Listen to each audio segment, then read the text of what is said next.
heading to dinner and a couple thoughts on my mind. I was watching the Champions League yesterday evening and I just had to ask myself, when did Casemiro turn into such a slapper?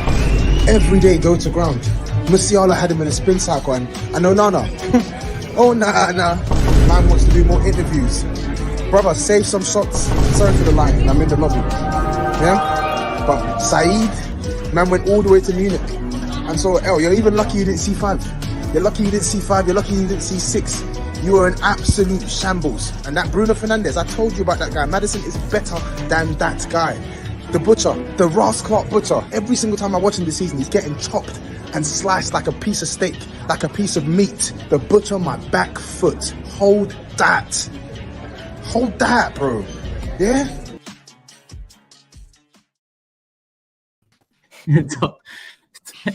My days.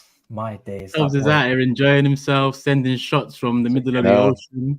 It's all mad. He's bloody hell, man. That's mad. That's mad. Sending shots. I thought he would have left me. He's on holiday. I thought, let's come back at least and then we can talk, man. But yeah, I mean, he wanted to give his say, yeah. Say less. He said, why? I'll take that. Miro turn into a slapper. How can you say that? Bro, listen, man. You know what happens here? Listen, his team's doing well. My team's not doing well. I'll take it. You know what I'm saying? We'll take it on the chest. And we move in it. You know what I'm saying? But yeah, man, Tobs funny, man. Man, his chest out on that. You get me? Like, you know what I mean? He's living life now, yeah? Tottenham's doing well. He's living life, yeah? Say no more. Well, he's living like Pierre Andre, you know, when you have to Black Bro, Andre. No, but I feel as though man's gone on a holiday and he's making videos. Like what? Like, remember he was cussing the rest of us, take a rest, go on holiday, have a break, and he's out there like, I don't get it. If you go away on holiday, you go away on holiday. Man's, I don't know, Saeed, man. I'll be very, very personally hurt. I would never forgive him for the rest of the season. That's what I'm saying. This guy's trying to stir up trouble today already. I'm just saying I would not forgive him. If man went on a holiday, I'm just letting you lot know. If one of you lot went on a holiday and said, yeah, I'm out for like 3 weeks. Turkish, how long did he say? 3 weeks in it, he said. 2 3 weeks. shows. Sorry, 3 shows. Yeah. And that's his second video because he sent one last week as well. That was when he went on holiday. Yeah, last time. Yeah, that was the last holiday. This brother goes on so many holidays. Yeah, have a break, man. Have a break, Toby, man. The weddings have run out, so it's holiday time now. That's you know what I mean? Yeah, that's true. You know, big up the shirt though. Still, big up the shirt. I like that shirt. Yeah. Big up Tobs, man. Hope you, the missus, your mom, all enjoying yourselves out there. Obviously, I know it's your mom's birthday as well, in and around this time. So big up Mumsy, big up Tobs, big up the missus, and big up everyone here. There's 3K in the building, nice and early, under 5 minutes in. Hit the like button. You know what to do. Next time I check, I hope it's at 1,000 likes so we can move on to 2,000. So make sure you hit the like button now. And make sure you subscribe. Subscribe to this channel. This channel's got a lot more coming out over the next few weeks, over the next few months. And as you know now, the main show is on this channel twice a week, every week. And obviously international break. We take a little break and do some pre-recorded stuff, something extra for the people out there. Subscribe to my channel, Hugh's channel. Big up the new set there, Hugh. I don't know if it's new, but you ain't been in that set for a little while. But big up Hugh there, doing his thing. He's got his own channel. He does City Extra as well. Link in the description. SAEED, come on. Straight back from Munich onto the Big Six. GRIZZ, Uncle, community man. Make sure you subscribe over there. And big up Savva back in the building. Savva, it's been a little while. I say it's been a little while. We recorded box to box earlier, but in terms of Big Six, it's been a little while. I hope you're good. Yeah, I'm good. I thought GRIZZ had maybe made it so that I was never allowed back on. So thanks for having me. Thanks for having me back. And yeah, good times today as well. Good times. Please don't take early shots. I have a Kalashnikov in the back. Don't take early shots. I have a Kalashnikov. Welcome back. Thank you. What you said before the show, GRIZZ, and we're going to get onto it. It might be more a water gun than a Kalashnikov, but we'll get onto it. I mean what I say, bro. I want you to say it when we got audience, 5K in the building. I'm going to okay.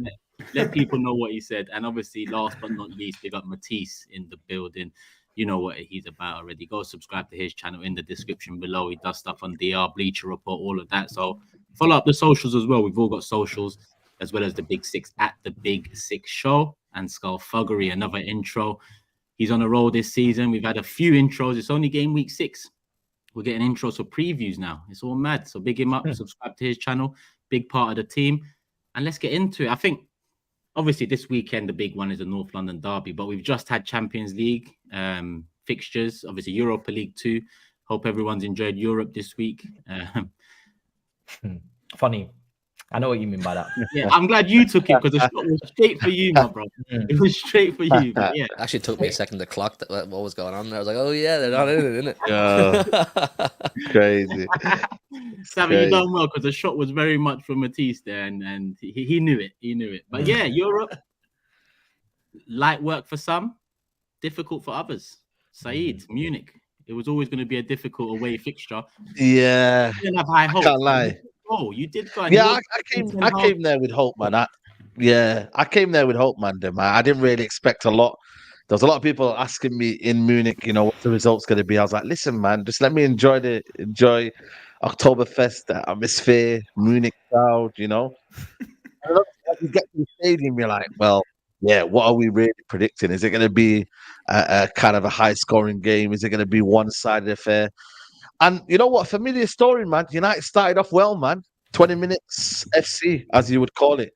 I think, you know what? We pegged Bayern back in. We forced them to a lot of long balls. They were trying to do things and it wasn't kind of going to their plan. And then obviously that goal from Sane, Onana, howler, absolute howler. There's no excusing me from that one. Onana has to save that one. I almost think like he's picked up David De Gea's gloves from Old Trafford or something, because that's what David De Gea was doing last season in terms of them little howlers, especially towards the end of the season. So I don't know what's going on with that one. And I feel like Onana, listen, there's going to be patience from me, but them kind of situations there, they're unforgivable in the current moment. And then they got the second goal, man, easy, 2-0. And then the United's heads went down, going to the half-time thinking, hold on a minute. Bayern didn't really play well. We gifted them the goals. And then the second half came in, got the early goal first up, and then you thought to yourself, right, you're getting back into it. Again, that penalty, I'm still not sure if it's...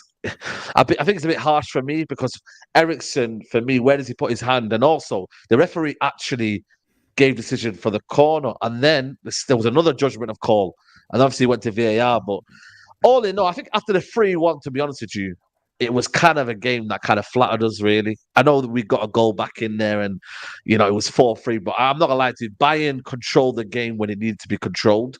And I think ultimately they were the better team on the night. But for us, it's just similar problems, isn't it? Errors, players not tracking the runners, players not showing the right kind of mentality for the whole 90 minutes. And, just no luck for us in at the minute. You know what I mean? I thought to myself, we could have got embarrassed, but I'm not going to come out there and say, at least we didn't get embarrassed. Like, we're still Man United. You know what I mean? It's not as if we can't go and show a bit more fight in that game. So, yeah, man, a lot of players didn't turn up. Bruno Fernandes didn't turn up.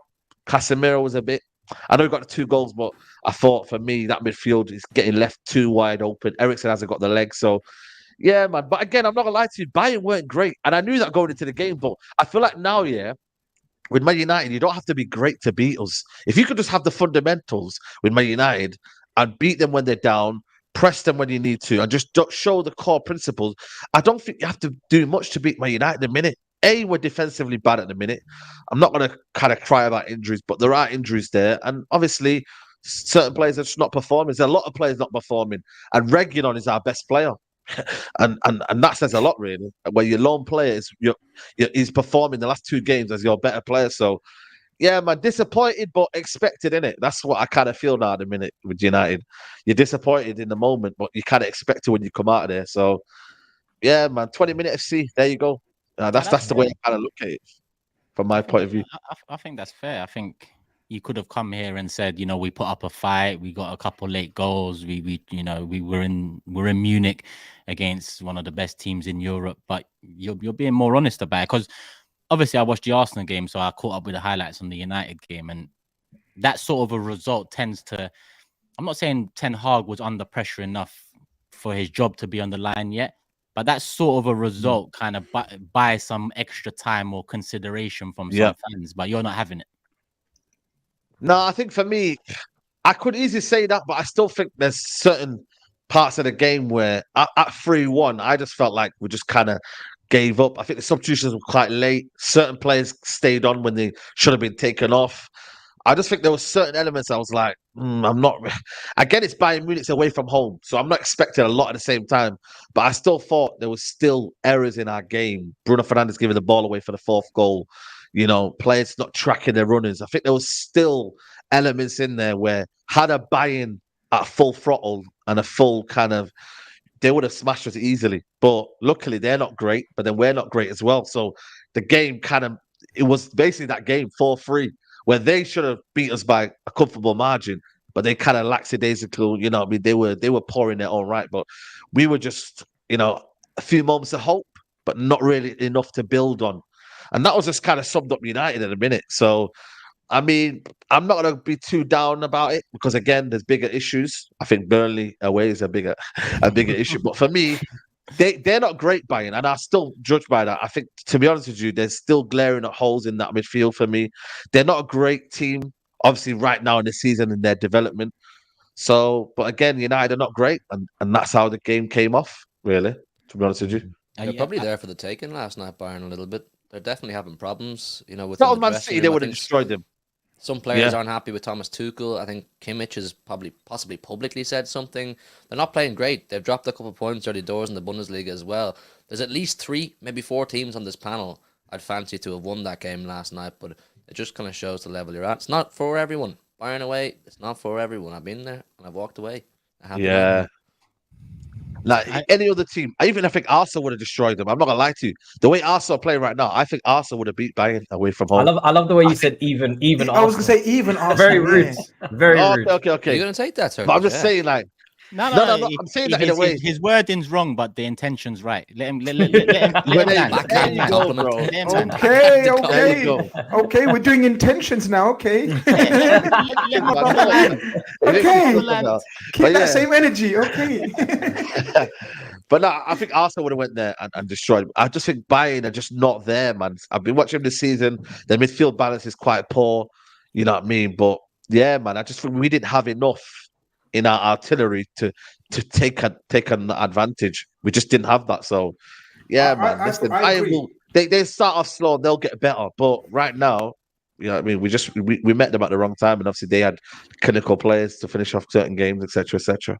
No, I agree with your assessment, man. I looked at that game and I thought, I didn't agree with the lineup. Doesn't matter what condition you are in or Bayern are in, you go away to Bayern and you don't really pick a midfield where Casemiro's already been struggling to cover ground and gaps, and then you play Eriksen alongside him and Bruno alongside him. That's your 3. You're going up against Goretzka, Kimmich, and Musiala. Even on a bad day, they're going to run you. That's the least they're going to do. So I didn't understand that setup, but it was adventurous. It was brave. And for the first half hour, I thought you guys were the better team. I genuinely thought you guys were the better team. And you should have how that you missed that first chance. I think it was, who was it at the far post? Lestri and then Eriksen.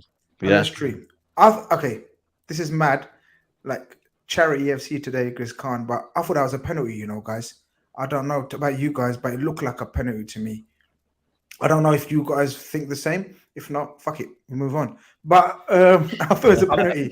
I want to more circle back to what you said about the midfield, because I get it. Eriksen away from home, you've seen it so many times. This guy, he can't defend, and that handball was just lapse of concentration, just foolishness. But you look at their bench, unless they're going to start Hannibal, who they start in the midfield? McTominay, when he come on, he was awful as well. McTominay was awful when he come on. McTominay was dreadful. He's not played though, has he? He's not played a lot. I know GRIZZ rates him. GRIZZ rates McTominay. You rate him. You do rate him. That's the problem. You rate if that was any other player, you would have been like, he's poor, innit?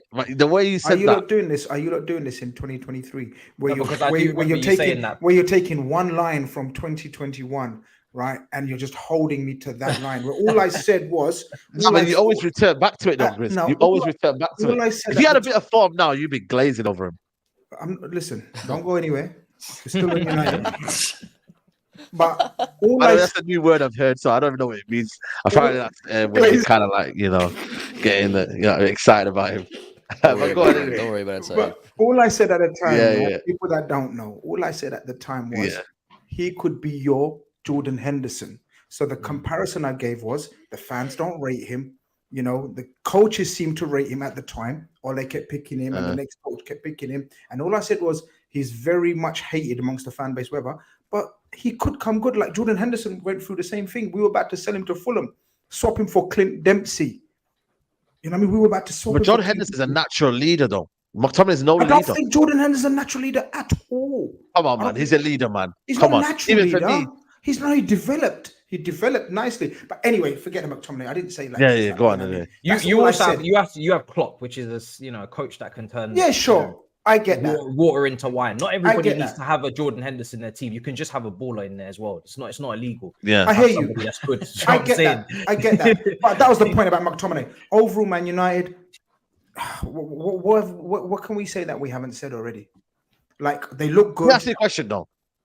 Will Man United get better as the likes of Mason Mount come back, Amrabat, or do you still think there's problems in the team? Because for me, okay, here we go. That's why I said, yeah, go on. I think this is where my take ends. I think Amrabat was your last throw of the dice in terms of bringing stability, energy, and legs to your midfield. If Amrabat doesn't assist Casemiro, I think you're gonna. When I mean struggle, this is, you know what I mean. I don't mean relegation or whatever, but I just mean struggle to get in the top 4. Yeah, top 5, top 6. I think Amrabat's your last throw of the dice, guys. Amrabat has to get in there and assist Casemiro, because at the moment it's so easy to walk through your team. Yeah, like ours last season. And we're missing Varane. We miss Varane massively as well. Varane's a leader, man. You know what I mean, and whatnot. Listen, the reason why I said Mason Mount is because he's a Ten Hag player, and I want to understand his kind of philosophy as to why he brought Mason Mount. Because that's what apparently right now people are saying. Mason Mount's a scapegoat. No, it's not. It's just that I think he doesn't give us anything in that midfield that I don't already know we already have. You see what I mean? So let's see when he comes back whether Ten Hag can then. Because the excuses have to stop somewhere, and I'm not using injuries as an excuse because I'm still seeing flaws in our game. Whereas I want to see when these guys come back, are we still playing the same kind of football, same kind of naiveties in midfield? Are we wide open in that regards? You know, so let's see, man. But like I said to you, man, we didn't get embarrassed. Like, I'm not gonna lie to you, like, we didn't get embarrassed. And we could have easily got embarrassed. And that was what the fear was as I was going to the stadium and I was speaking to the fans. They were like, yo, we're getting beat today. I said, yo, listen. Yeah, I don't know, man. We'll see, innit? We'll see. That's all I said to people. We'll see. You didn't get embarrassed. That goes back. Goals. I think to go to the Allianz and score 3 goals and not come away. But this is what I'm saying. Must be so gut wrenching. Such a tough place to go. Get 3 and get nothing. I think if Bayern don't improve, I think you could do them in Old Trafford. But Huey, check this out. Trafford. What? You know what it is though, Huey? I think both teams scores flattered them. If you know what I mean. Do you get it? Like Bayern. Bayern didn't show me like they scored 4 goals. Like Bayern should have been more ruthless, much better. They weren't great. And then Man United scored 3 goals. Well. That's like madness. So the scoreline was a bit of a mad. Scoreline is one of those 2 very mere teams. Can I throw a different spin on this? Sorry, I think everyone's being so downbeat on Bayern. I don't think Bayern were amazing, but every time they went forward, every time they attacked, they looked like they were going to rip Man United a new one. And if not for some wayward finishing, that game's 6-7-8-1 before it gets to 4-3. So I think that we can talk about Bayern weren't that good. Bayern were there for the taking. I don't think they were. I think Bayern played within themselves for a lot of the time, but when they did go forward, I thought they looked. And you got to remember as well, they're getting used to. I mean, Harry Kane didn't look Harry Kane. I think he's getting used to playing with 2 very quick wide men as well, and with Musiala driving. We weren't happy with him, Harry Kane. By the way, the Bayern fans weren't happy with Harry Kane. There was a couple of jeers and whatnot. He was starting to drop deep a lot as well. Yeah, too much. They weren't happy with that, and they were clapping off Højlund as well. The Bayern fans clapped off Højlund, which was interesting. So I don't know, but go on. Sorry, Savva. What are you trying to say? Are you suggesting a swap? Are you suggesting a swap there? No. I didn't say that. I was just saying. So that, I was watching the game and I was trying to understand things. I agree with you. Listen, look, from a Spurs fan point of view, for somebody who's watched Harry Kane more than probably anyone on this panel, not saying everyone hasn't seen him week in, week out, but you know what I mean. I said when Harry Kane goes there, he'll score loads of goals, but he's going to have to adapt to being the main man that everything goes through, to not being the main man and learning to go back to how he was 4 or 5 years ago, where he was a box striker. And at the moment, you can still see he wants to drop deep, he wants to connect, he wants to link up play. And that's not how Bayern, for me, were playing, because Musiala was driving through midfield. Sané and Gnabry looked like they were flying past Kane. You know, it was like they were flying past him, and it was like, where's Kane? You should be in the box. So I think they need to work on that. But I think on another night, that could have been well out of sight. So I think Man U did well in the end to make it respectable. But we talked about this side on your show. I don't know what Man U are. I genuinely don't know what you are as a football team. Like, I look at City, I know how they play. I know what Liverpool are. I know what Arsenal are. I even know what Spurs are now. I don't know what Man United are. And that's the worry for me if I was a Man United fan. I fully hear you, man. I genuinely fully hear you. And like I said, Ten Hag's got time to fix this. You know, I know a lot of people that want him out, and they're saying that we've had enough of the football, but you've got to allow a manager to understand where he's gone wrong and rectify it. You know, a manager needs time to struggle, but also if he becomes too stubborn, then you're almost writing your own destiny, man. And I can't really say, you know what, I can see where you're going. Your job becomes untenable. So let's just hope he stops the stubbornness and he actually finds a balance in this Man United team, because time's ticking, man. You know what I mean? There's no easy 3 points now. I can't lie to you. I don't want to dwell on Man United too much, but I think we must discuss Onana, because if this was any other keeper that joined, whether it's Arsenal or Liverpool or Chelsea, to make the amount of errors he's made, and they're all different types of errors, whether it's clattering into the Wolves guy in the last minute, he gets away with that one, whether it's just dropping to the floor in our knees, running through on goal, or letting one slip under his hands. This ain't a good start, bro. Are you worried? Listen, you know what it is now, because I knew this is the hardest position to fill, man.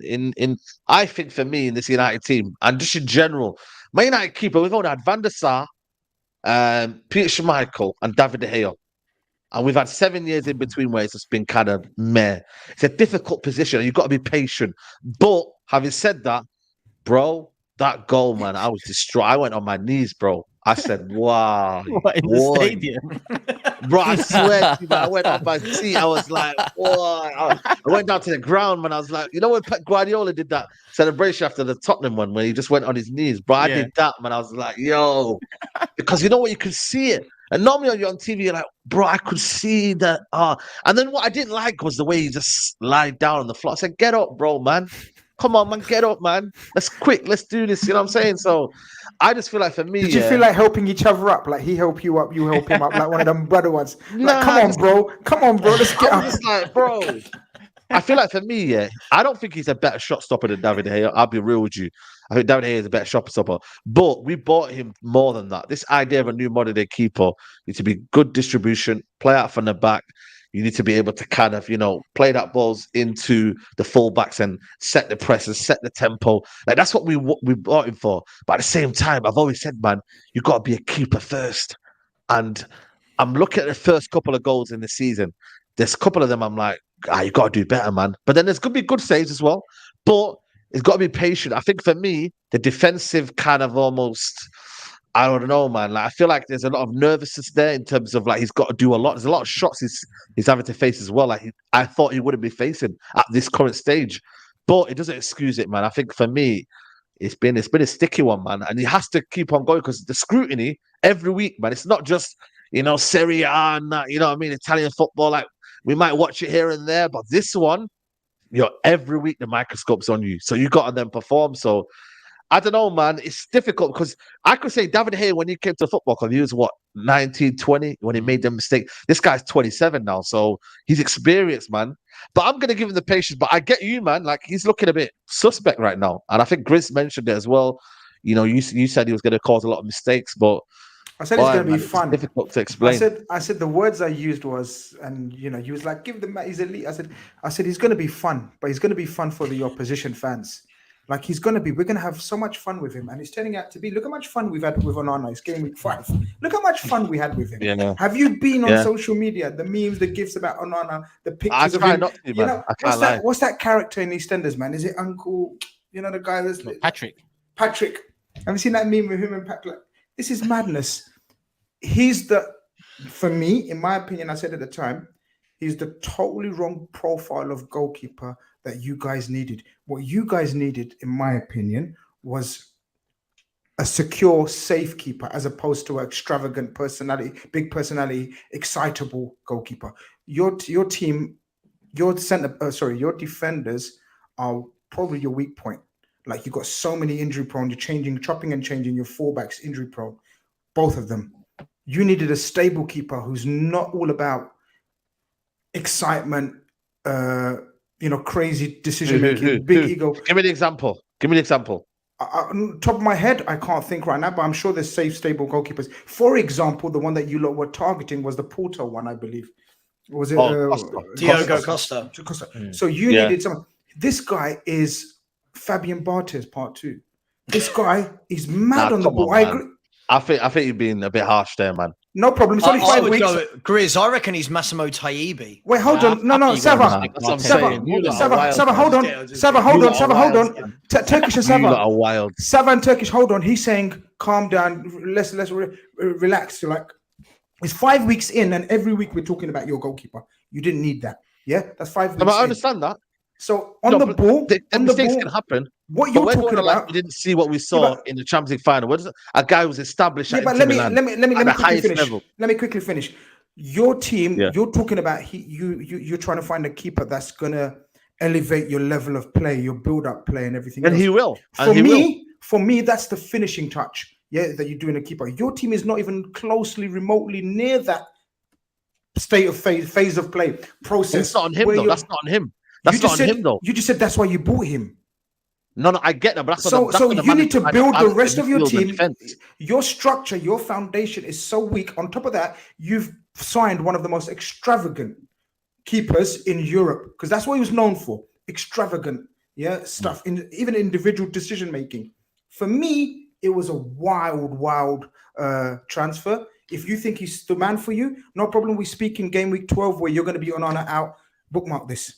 No. I'm not. Because I know how difficult his position it is, but it's difficult, man. Skull, you got that? Over and out. Man United.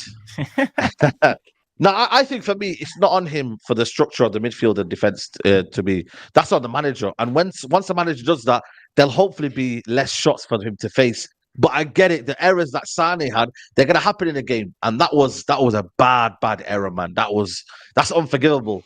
And he's had one of them so far. Obviously, we've had the one where he got chipped and whatnot, and the other ones against Brighton, he could do better in them kind of situation. But that was the one where everyone was like, "Wow, that was like bad." And he's only had one of them. So I think for me, he will get better with confidence and a more stable back four and a midfield three. But like I said to you, man, the pressure's always there. Like pressure makes diamonds, man. So let's see if he can handle the pressure. It looks like so far he can, because he's coming out in. Yeah, go on. The only thing I will say is I get where GRIZZ is coming from, but I think from where they were last year, where the goalkeeper was just looking poor in all aspects, right? He has improved the team from a cross collection standpoint. He's got that height. And from a distribution standpoint, he's probably been, sadly, your best progressor of the ball at times. Exactly. He's the guy that actually can hit people from distance. My thing is with your team is I'm going through all your games this season and I can't think of one good defensive performance. Against Wolves, you should have conceded goals. Against Nottingham Forest, you conceded goals. Against Tottenham, against Arsenal, against now Bayern Munich. And, it's just when the team defensively is so bad like that and there's no balance in midfield and the defenders, Martinez has not been the same this season. Casemiro has not been good this season. Lindelof, I don't think he's good enough to start for Manchester United. That's why you have Varane. This is why you wanted Kim Min-jae. You got injuries at fullback. These guys have come in. It's a mess. The defense is really, really poor. So I know he's making blunders, but I think he's shitting it a little bit. You saw when he conceded that goal, he was a mess the rest of the game. He was parrying shots, and I just think Brighton as well. Again, it's just every single game. Honestly, you guys are being a shambles, and it's a unit. Obviously, your goalkeeper can bail you out like an Alisson, but there isn't many Alissons on this planet. No, there isn't, man. And that's why, for me, keeper position is so key. But I trust Ten Hag, he's bringing one of his former guys. I'd rather him bring in one of his former guys than a guy who he probably isn't comfortable with. And then next thing you know, he's taking him out of the team and we've spent 60 million on him. I don't want that. I want him to bring a guy who he trusts. So let's see, man. Let's see. Early days, I think, for me, man. Patience is needed. Yeah, we talked about United a lot on the last show, and we've already done half an hour on this one. So we'll move on to Super Chats and get the Burnley predictions in, and then we'll move on. Yassine here says, despite how poor we were, we could have scored 5 or 6 in the second half. Yesterday showed why Bayern were after Polinia, and how good was Musiala yesterday, everyone. Obviously, Yassine, Bro, Bayern Munich fan. Musiala. It was a joy to Yes. watch, man. You know what? It's a joy. When I watched it live, I was like, wow, he is unbelievable. Musiala. Damn. Quality. William says, after yesterday's performance, any United supporter who still believes Bruno is better than Odegaard is just deluded at this point. HW says, Pineapple Head needs to save shots instead of serenading interviewers pre and post match. He's coming like Dexter Daps. Just Watford says, problem with playing McTominay is the club have also been vocal about selling him. For a quote, hard-working player, he probably can't be asked now. It does play a part. HW says, Amrabat isn't going to assist Casemiro. He's going to relegate him to the bench. You heard it here first. On the comment earlier. Man United not good enough to put Casemiro on the bench, I'm afraid. Yeah, that's crazy. Exactly, yeah. Facts. Crazy. S says, what do you guys think of Ten Hag's comment about Davies before the game? It seems so odd, and he has a bad habit of trash talking for no reason, out of his depth. I said he's You know getting what? emotional. Yeah. He's getting emotional. I can't lie. Losing his head. Yeah. Did he actually say that? Did he? Yeah. He said, Yeah, he said he's a bad defender, and Pelestri should do very well against him. Or something Is that like cool? You know what it is, though? We need to confirm these ones. No, I watched it. I see it. He said that. Yeah. I'll get the Yeah. But you know what it is, man? Them Dutch people are very, very open and honest, man. I don't know if you've met Dutch people. They're very. They'll say things just out like. I'm like, whoa, okay, slow down, buddy. Yeah, but the manager of genuinely, Man man, that's what United, the Dutch manager people are of Man like. United can't be saying those kind of things. Doesn't matter where you're from. Bro, I'm You're just telling you, setting your man, player up it's just- for failure. It's the Dutch way, unnecessary man. pressure. They might be Well, he open. didn't say it. I'm not sure it was honest. It was definitely very open, but you listen when you're I don't want him saying that though. By the way, I don't want him saying that. I don't want him saying that when before you're a that game. bad. You can't Bro. be coming out and talking about Bayern Munich's players that way when your own players look awful. Bro. Like it's mad. This But for guy's me- talking a lot. Ten Hag. He is talking like someone who is very scared of losing his job. Nah, I think for me, he's just saying it. I don't know why he said it, but luckily it didn't backfire. You know Well, what I it mean? did because That's Davis was absolutely brilliant. Davis was great. Well, yeah. Pelestri Yeah, didn't get. but I mean, like, exactly. But I'm saying it in a way where it was so detrimental. I'm hoping it was someone at least like Harry Kane or something like that. You know what I mean? At least it was Daves who's a left back. But boy, man, just relax, man. Let's just get the game over and done with, man. Like, you know. But it is what it is. Kurt says, people underestimate how much United miss Varane, but we would still smash 3 past you. Come on, you Gunners. Missing Varane, SAEED? Yeah, listen, man. We need him back, man. We need him back, man. Leader. Brandon says, Pep tried to tell you, man, in his interview with Henry. He said, Rashford and them, man, don't hold on to the ball when you play it long. I remember that interview. Yeah. Max says, United went from De Gea, who's a good shot stopper, who has no ball skills, to a goalkeeper with ball skills and no shot stopping abilities. Interesting. By the way, Grizz, I told Liverpool fans about Lord Dominic. Don't get Grizz started. I've seen clips Don't mind. They of him don't mind. They don't like talking. See what I'm Twitter. saying? See what I'm saying? Look. They don't like talking about the new Hungarian Gerard. But anyway, we move. Jesus. Steven says, watch the game for fuck's sake. Spurs lad is high if he thinks Bayern would have scored 6 to 8 goals. Turkish, please drug test these new hosts before bringing them on. I must have watched a different game because they went forward for fun. Like they were like chance after chance after chance. So yeah, it but flattered listen, us. I'll It take a flattered drug us. I test. hear him. I do think they put the brakes. They did put the brakes on in the second half. It was quite annoying. They just Second started half. being really second half. passive and just slow, and then they got what was coming to them because you guys got a goal back. But every time you got a goal back in this game, they scored like 2 minutes after. So Yeah, it's like they almost always had you where they wanted you, but it was a strange one. Yeah. I don't come away from that game really praising any team because I think both of them were too mistake prone to get too much praise, to be honest. facts. And I think, Stephen, you're asking the wrong guy to drugs test people because you'll lose the host before any of these ones here. So let's keep that one away. Saeed says we should trust Ten Hag to sign his former players. just like how he signed Anthony. Very true. Good one. Very true. one. I think that's all super chats on the United subject done. So that means let's do the Burnley United predictions. I mean, there's probably not much more to say on United heading into that Burnley game. So we'll just say straight into predictions. I'll go first.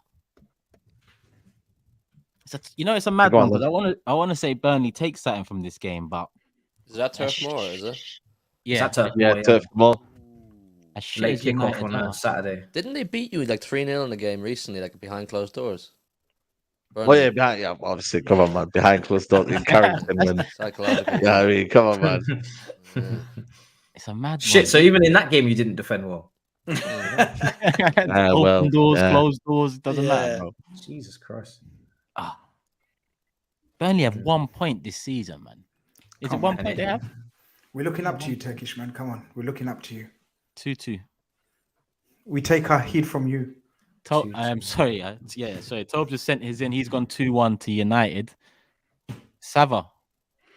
I think Man United will win 2-0. I can't believe they're going to keep being this bad. And Burnley, their football's admirable, but very naive. So I think if Spurs can score 5 there, Man United, who have spent £1 billion in 5-6 years, they should be able to score 5 there. But 2-0. 2-0. Yeah, you'd say a club that's spent $1 billion would score against Bournemouth, but I knew that was coming. As soon as I said $1 billion, I thought, finding that money doesn't equal goals. Oh shit, boy! Okay, you got your Champions League. You got your Champions League spirit back. I see it. All right, we back, baby. Grizz. 2-1 United. 2-1 United. SAEED. I'm gonna go 3-1 United. You? I think Vincent Kompany's got something for United. I'm gonna say 2-1 Burnley. 2-1. And Matisse. We lose, man. I might tough, cry, man. it's that shit, bro. It's very tough. This could be the. I think this could be the game that could break me if we lose. You know, can't lie to you guys. Do you think the Ten Hag out cries? No, I was gonna say massively. I was gonna say if he loses against Burnley, It'll be the straw that breaks the camel's back, surely. I don't think he'll be sacked. I don't think he'll be There'll sacked. There'll be a lot of noise. He'll get sacked. But pressure He'll on have his bed sheets back out doing protests to get him A out. lot of noise. Hey, listen, chill. Man said I need that, bro. Go enjoy the sip of wine, bro. Like, relax, Toby, man. This man is on a When we cruise and sit- he still managed to find some Wi-Fi Bro. in Relax, the Toby, Pacific man. Ocean, bro. It's crazy. Go to the square, like I said to you, man. Go to that square and chill in that square, Toby. Yeah, relax. Oh yeah, bro. okay. But yeah, listen. Square, yeah. I think for me, man. Yeah, if like I said, I don't want to cut you off, but yeah, man. If we lost, man, I don't know what I'd do, man. I don't know. No, we'll find out what you'll do on Monday, 9 p.m. Tobes is violent in the chat, man. I'm gonna go over 2-1 Man United win. 2-1 as well. So just to round off the predictions, Matisse, Tobes, and Grizz have all gone 2-1 United. Hugh's gone 2-1 Burnley. I've gone 2-2. Saeed's gone 3-1 to United, and Savva has gone 2-0 United. He doesn't believe that this poor form can continue. So I don't want to do the same as Toby and Matisse, man. I didn't want to do same score. Well, that's unfortunate. Here we are. Here we are. Sake, man. I should have concentrated. 6.8k in the building. I'm not even going to look at the likes. I hope we've passed 1,000. I expect we've passed 1,000. So let's get on to 2,000 next, people. Hit the like button if you haven't already. Last time I asked, there was 3k in the building. Now there's nearly 7k. So the like should shoot up. And I forgot to big up the sponsors, Manscaped. You know what it is already. There's 20% off using the code TB620. Grab anything from the site, put TB620 in at the checkout, and you'll get 20% off. Or there's a link in the description which will automatically apply the discount. As I keep on mentioning, always new products coming out, beard products, shaving products, down below products, all of that, people. So go grab something. If it's not for you, it could be a present for someone else. So all the ladies in the chat as well, hit up Manscaped, use the code TB620, and make sure your partners are groomed. And we move. Arsenal, Tottenham, North London derby weekend. Savva, we talked earlier on Box to Box. It's not out yet, obviously over on AFTV, and we're going to talk a little bit again, and we're going to get the views of the rest of the panel. I did want Tobs to enter for a little bit to see if his Wi-Fi or internet out in the ocean would hold up, but I don't believe he has the facilities for that. So he sent in a video. So I'm going to play the video now. Tobs North London Derby preview. Yo, Tobs here. Apologies for the background music. Bossman on the piano's going ham. First of all, I'm gutted that I'm missing it. First North London Derby in donks. I'm leaving out of the country. Again, we're meeting Arsenal early on in the season. Both teams unbeaten. It was like this last season with Conte versus Arteta, but I feel like with that game, there was a lack of sustainability in the football we were playing. And I gave Conte all the allowances in the world. And yet the performance that we put out there was embarrassing. With Ange Postecoglou, I think it's fair to say that all the results we've had, they're deserved, right? No one can say that Spurs haven't deserved the results we've got this season. So all I want to see from this team is to play with the pride, the confidence and the bravado that they've played throughout the season. See what happens. Don't be scared of them, right?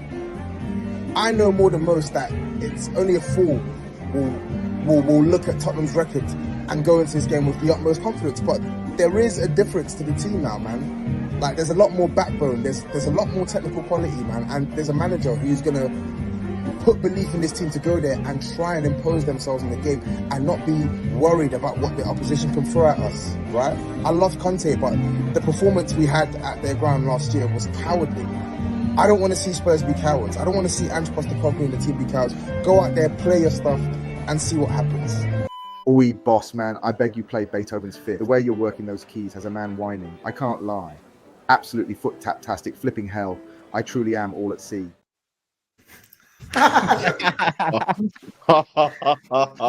That's crazy. Tobs, you made what it. Are you doing, man? What are you saying? Yeah, right. What are you Yeah, what are you good, man. talking I'm there, good. man? What's going on there? I'm good, man. I'm just enjoying myself, you know. How's the bingo nights? I'm not playing any bingo. I can tell you that for free. Oh, okay. Fair I enough. didn't have you down as a jazz man, Tobs. How are you enjoying yourself watching the Big Six? Am I enjoying myself watching the Big Six? Yes, I am. I Good am. stuff. We Yeah, miss I you, was to be honest with you. I must admit, I did see, I checked Twitter and I saw you lot 1-0 down to Lask, and I was thinking, yo, this might be a spicy Oh, episode tonight. And then I saw normality resumed. Liverpool 3-1 second half. And you thought, let me get back on the deck. You thought, let me get back on the deck. I said, yeah, let me get back to my dinner. Let me get back to my dinner. Madness. You're quietly confident, Tobs, yeah? On Sunday, no, I'm not. No, on Saturday. I'm not- Of course, Sunday, bro. I'm not confident at all, bro. This fixture is very. So you know, like every team has a bogey fixture. This is our bogey fixture, right? Like, and the record stinks. But I have confidence in the manager and the way the team's playing, man. And I don't want to sound like too defeatist, right? But in the end of the day, I just want us to go there and impose ourselves, man. If we can do that, then you never know what can happen, man. Because everyone keeps saying, "Oh, I would love for Spurs to open up. Let Spurs open up. Arsenal will tear them a new arsehole and stuff," right? But yeah, we might ship a couple goals, but we might give a couple goals back. Like last time I checked, we've still got Son in the team who bags. We still got Madison in the team. We still got Basuma, who's playing as well as Declan Rice has played this season, right? We've got a lot of players that can do damage, man. And for me, what's really going to be interesting is that battle between Destiny and Saka, right? Because I feel like a lot of people are going to have their eye on that battle because Destiny has started this season like a house on fire. And Saka started this season like a house on fire as well. So, listen, as I said, I'm not going to go there and say, "Oh, Spurs are going to win." I don't think we're going to win the game, but at the very least, I think we're going to be a lot more competitive in this fixture than we have done in the last 2-3 years, man. I can say that with confidence. Since when did boats have fences on them? oh man, I'm surprised, you know. Man. Oh, You're shit. You're Oh, shit. You are funny. You, yeah. You see, I'm not even gonna bubble with you. Like you are just something else. You're the biggest hypocrite in the world. You're talking about fences, right? You literally had splinters on your ass for the last 4 years, bro. And you're talking to me about fences. All right, cool. No, but he's right though. You started off with so much chest and talking about, you know, United and Liverpool and this and that. You start asking you, and you've had your best start in years. Ange doing bits, and then you just suddenly just shit yourself when Turkish asks you a couple of questions. What's going on? Do you know what it is? It's respect, because Arsenal been here for longer. And if you see the way PSV, and you said it on Twitter, oh, it could be sticky on PSV, but at the end of the day, they was too bold. You said because they're gonna come forward. Yeah, adventurous. You know, the way that Tottenham are playing, they're gonna come forward. They're gonna express themselves, and that's exactly what you don't do at the Emirates. This is the thing. I mean, obviously, we're gonna space that's gonna be in behind is gonna be insane. Well, this is the intriguing game. Like, I'm so intrigued to hear what Toby and Savva think. Like, because Ange so far, this is what I wanted to say. Like, everyone knows, man, he's been like Hughie cracked it when he told us about Ange months and months before anyone else. So big up Hughie. But this guy is being sensational, man, in everything he's done, he's spoken, his charisma, his style of play, everything he's instilled. Do you remember I told you guys I met that reserve goalkeeper of Spurs, and he said, you know what, we're bubbling, we're buzzing to go. And it's true, they turned out to be buzzing to go. I'm intrigued though, Savva and Tobs. What does he do this weekend? Does he, what's the word, guys? Abandon his philosophy in any way so far? Hang on, right? Listen, I need to bring this up, and I spoke to you about this earlier, Turkish. Right?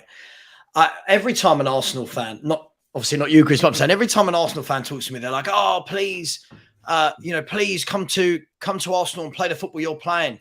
They're talking as though we are Bielsa's Leeds.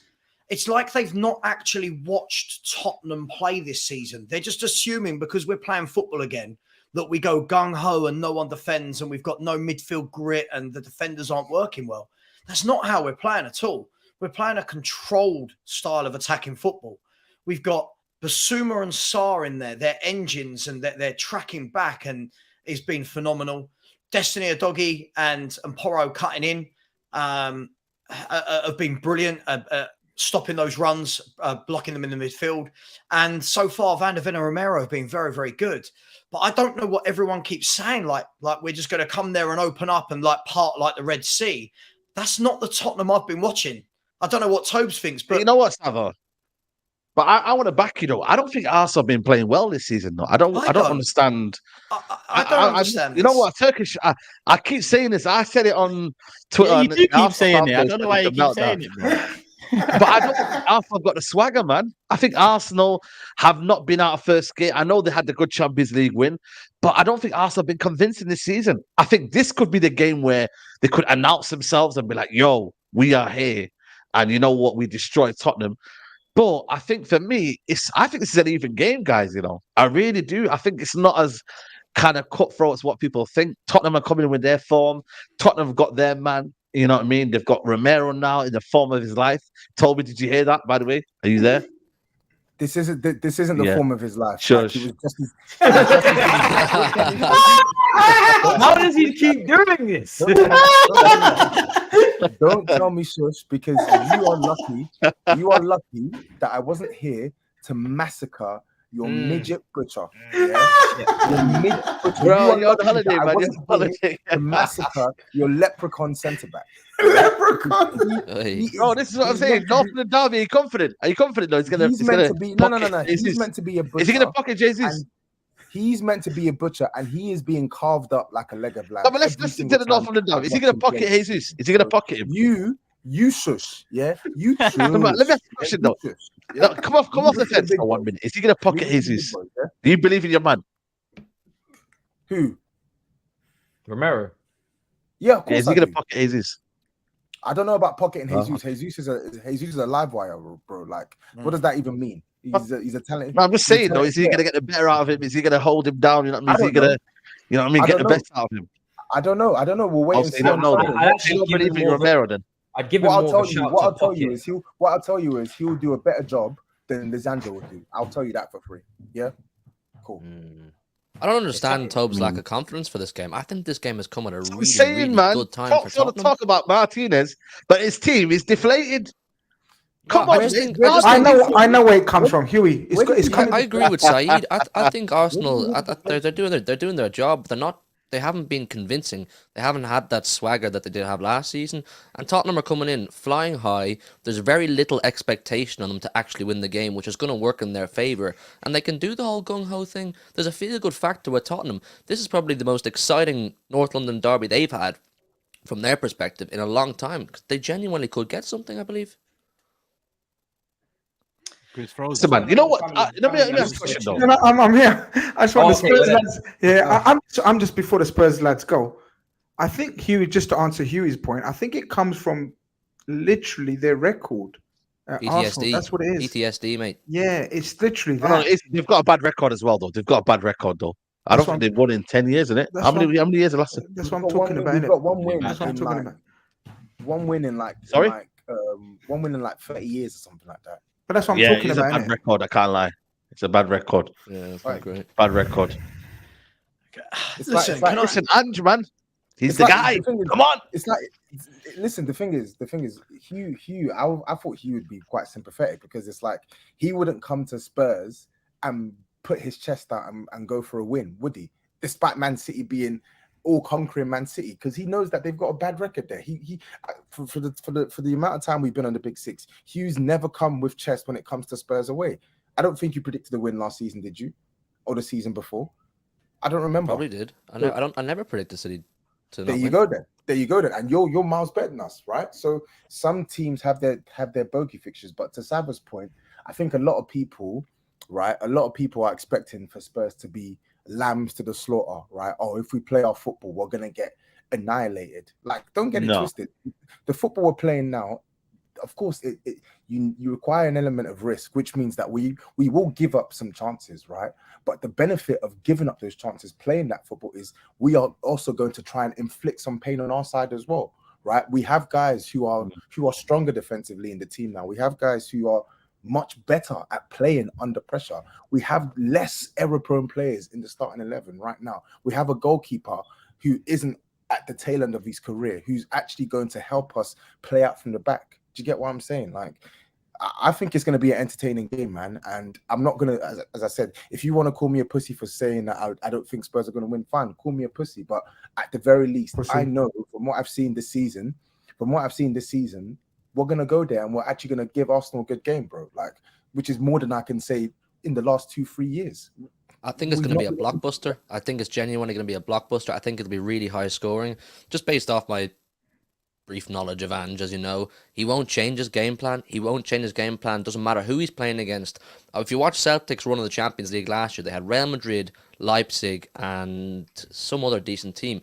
He went to the Bernabeu and went gung-ho. It's high risk, high reward. It's obviously got a better quality squad now at Tottenham than he did at Celtic. But that's the mind frame Ange has. Doesn't care who he's playing against. He'll go for it. So we could have a genuine blockbuster. But do you think he's done that at Real Madrid because it is a nothing to lose game, because it's Celtic? Let's be honest, Celtic have not been a force in the Champions League since Scott McDonald and Aidan. No, it's just the way he's wired, Matisse. It's the way he does it. So you think against Tottenham he's definitely going to go same way?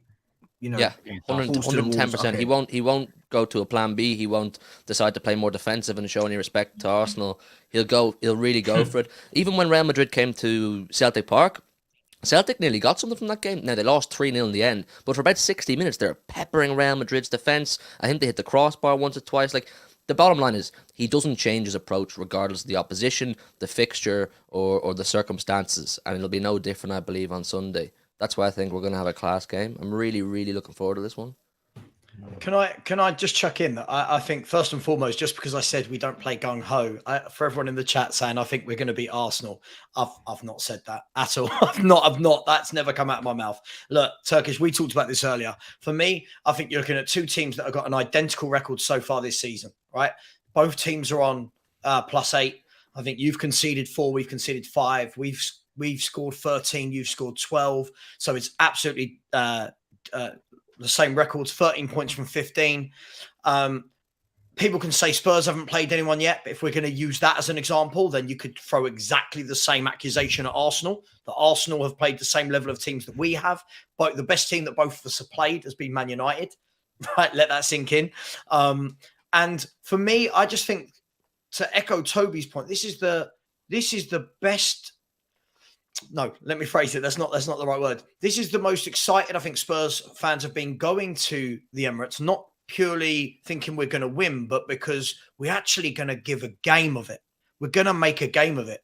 And in the last 3, 4, 5 years, we've had managers that have gone to the Emirates and go on, have all the football. We'll sit back and we'll just try and grind out a point. And we've been battered every time. So I think it's going to be, I think to Hugh's point, I think it's going to be a blockbuster of a game. I think it's going to be end to end. I think both teams are very similar. Neither team know how to sit back.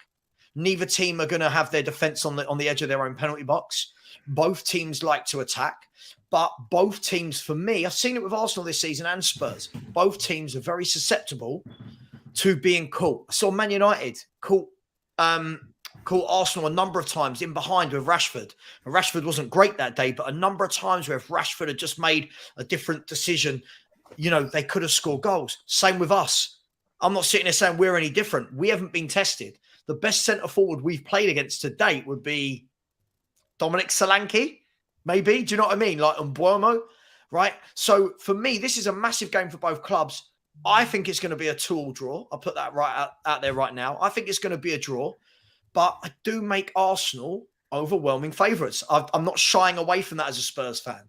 We've not won there since 2010, but all I want to know, like Tobs is saying, is want to come off the park at the end of the game and just not feel like we did this time last year where we came off that pitch going, that was a disgrace.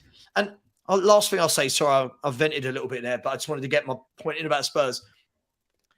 Arsenal should be beating us. Arsenal are 5 years into their plan with their manager. This manager has had how many transfer windows, how many years to work with his squad? Ange Postecoglou's had 3 months and 5 games, right? So all these people going, oh, we're going to whack you up, you're rubbish. Listen, you were in a title challenge last year. You should be whacking up the team that just lost the country's best goal scorer, that just got a new manager trying to play a new philosophy. We're 5 games into that philosophy. Of course, we're going to get caught at the back. Of course we are. Any Spurs fans talking to you lot about, I'll call it out. How many people here? 7.4, whatever, right? All these Spurs fans, we're going to win a league. We're in a title challenge. Shut up, Spurs fans. Stop being idiots. Stop it. Good start to the season. We're playing some good football, but we will take some beatings along the way. Is Arsenal one of them? I don't know. I just don't think it's going to be this 5-0 or 5-1 like someone was telling me earlier. I just don't think it's going to be this massacre that all the Arsenal fans think it's going to be. You said 5-1, Turkish? Yeah, I did. Wow. I did. 5-1. I wanted to break the news, but Savva's done Sorry, it. Mate. Sorry, I was in the flow. Right. No way! Wow. Okay. Wow. Is that the prediction we're going with? Wow. Turkish. Grizz, do you Life's see any different for fences Turkish around these me, days. Brother, you Fences changed. around Life, me, my bro. Turkish is proved. Life's different. Life changed. Turkish has that swagger, man. Wow. Can we put some pounds on that, brother? What, pounds on an Arsenal win and a Tottenham win? You're saying 5-1. I want some pounds on that scoreline, brother. You Oh, want me to shut put- up, man. You want me to give you pounds for 5-1? If I go Yeah. to the bookies and put pounds in it, they'll give me like fucking 300 to 1, mate. What are you gonna give me? You're confident, isn't it? Because I'm not gonna lie, if it was 4-1, would he really have to be paying you? Is that how that's gonna work? Basically, Like, is the internet holding up here? Like you can see me clearly. You can yeah, hear it's me? decent. It's Unfortunately, yeah. Unfortunately, Okay, yeah. cool. So Monday, I'll be here. I'll be here. Trust me, I will be there. Yeah. You know what's bad though, yeah. So what we're saying is Turkish believes that Arsenal are gonna destroy Tottenham Hotspur. That what you're basically saying. Humble them. Let him. He's saying they're going to Predictions, humble them. please. I want to hear it. to elaborate. I want to know what's going on. Say, Elaborate what- on that, please. What did I say on Monday when Fuad was talking about honeymoon? Oh, Honeymoon's gonna Honeymoon, over, yeah. Like, why are you surprised that on Thursday, three days later, that I'm still not confident about it? It feels Savva- raw, man. It feels Savva like just- it feels mad. Savva Life's just different. said overwhelming favorites. I agree with Savva. We are overwhelming favorites. We should beat you lot. Even in our decline and your rise under Pochettino, you still didn't beat us at the Emirates. Now, it's meant to be very different times. If these times are to be believed, then we should be wiping the floor with Tottenham. What did I say to you, Turkish? If you score 5 goals versus Spurs, what have I agreed to do? You're coming on AFTV with an Arsenal shirt on. Whoa. Whoosh. Oh, hold on a minute. Say that again. Say that again. Whoa. That's mad. We're What kind of not box to box went down today? conceding We've got five. 5-1 predictions. Tottenham fans saying that we're Bro, I need to watch this What's episode, happening man. in this box to box, yo? That Can doesn't- we not do a box to box on here? Like, what's this box to box? Like, what's going on in the box to box, yo? Like, I heard you in a cafe. I seen Savva's shot. Was it a video shot? Man was in a cafe and that. Like, life was looking a bit mad though. Still, what's going on in this cafe, you should yo? have seen. We started recording, and within like a minute, the rain just it opened up like Man Oh, I United's see. defense. Yeah. It was awful, man. It was Oh, terrible. you know what? You're gonna get smashed. You hear that? 5-1. You know? Yeah, man, finish. You see Arsenal destroyed these. You get No, that's quality. Don't Don't try worry, to Said. be We've about already United, dispatched yeah. with your small team. We've done your small team. Don't worry about it, mate. Wow. We beat you. Don't You know worry what the about it. trophies? You know what the trophies? You know what the trophies? Here we go. Here we go. Here we go. The size of the That's club's what very I'm saying, sensitive for that lot, Savva. They take club size very seriously over there. Yeah. Do you want to borrow Vicario, our cheap 17 million goalkeeper, instead of Anana? Would you like him in Listen, goal? yeah. All I'm saying is, Tottenham need to do something because all this hype about Ange ball. Let's see what's going on. I want to see you go there. You know what it is here with me with Tottenham? Banner aside, I want to see them go and have a bit of accountability. I want to see them have a bit of substance. Take it to around 60th minute, and then if you get beat, you get beat. But I want to see it not just kind of be I'm like saying let the same game go old. past 60 minutes, like 60 minutes. I don't feel. Listen, what happened when we played you, Saeed? What happened when we played you? Savage, you know what? Were we good? I know what happened. Were we good? Yeah, you were good. Was our Savage, midfield dominant? Like, did we dominate you? No, but I'm just saying, when you go here, I want to see you stay in the game. I want to see the Basumas. I want to see the Madisons showing up Odegaard. I want to see this. He's so used to watching Man United only play half decent for 45 minutes. So anything beyond that is like, oh my God, you're capable of having a good game for 90 minutes? What do you think you're capable of? What's your capability on the weekend? What's your capability on the weekend? Don't worry What's about your that, capability? Don't worry about that, bro. So I don't get about these Tottenham fans. Bro, how are you coming out here, talking about Man United? But then as soon as I say to you, what are you man on? You ain't giving me nothing, bro. What is this, guy? This is not you're not being fair on the viewers here. The viewers want to see Tottenham have a bit of chest on Derby Day. Yeah, and but you like hang on. Saeed, hang on. Can we be honest here, right? United. This is not a United section, man. Saeed. This is a Tottenham versus Arsenal section. All right, so let's be honest. Saeed, this is Spurs who 5 games ago were a complete, utter shambolic mess. Oh, here we go. Hang on. No. Feel sorry for Tottenham. No, Saeed. It's not about feeling sorry. Why are you confused? Why do I care about what happened 5 games ago? Talk about it now, bro. Saeed, I'm Talk trying about to. it now. Saeed, I'm trying to, but you're getting because you're so upset about how crap your own team is. You're getting all brave about Arsenal. It's fine, right? I mean, what you're doing is you're deflecting on Man United. No. Man United going to help you in this derby. So I'm not trying so to. I'm trying to. The difference is Arsenal are further down their path. This is our biggest game of the season at their ground. Why am I going to come out here and go, we are smashing you? Why? I didn't say that. We haven't played. Okay, we haven't played anybody yet. Listen, Tobs might disagree with me here. As far as I'm concerned, Spurs have done really well for the first 5 games. But I've said all along, I'm not one of these delusional Spurs fans. When we play Arsenal, then we've got Liverpool. Then once we've played Man City, play the big teams, that will give us more of an indication as to where we are. But after 5 games, I'm not going to come out here and start talking about we're guaranteed a win at the Emirates. You don't have to say guaranteed a win. You could just show a bit of chest for a derby. Why have you saved on your phone? Why have you saved on your phone? I think it's going to be a tough game. I think it's going to be a... You are weird, bro. Sorry, Savva. Sorry. Anyway, this photo went straight into my. So I've got a folder. I've got an album called GIFs and Memes. This photo went straight into the GIFs and Memes folder, and let me tell you, there's about 4 or 5 photos of SAEED. Yeah, and this. Oh fuck, where is it? This one is just beautiful. It's beautiful, man. It's class. Great body of work. Well, you know what's going to be beautiful is seeing your face when you come on there on Monday and you're getting smacked up 5-1. That's what's going to be beautiful. Bro, you know that. Are you playing on Monday? Oh, on Monday night?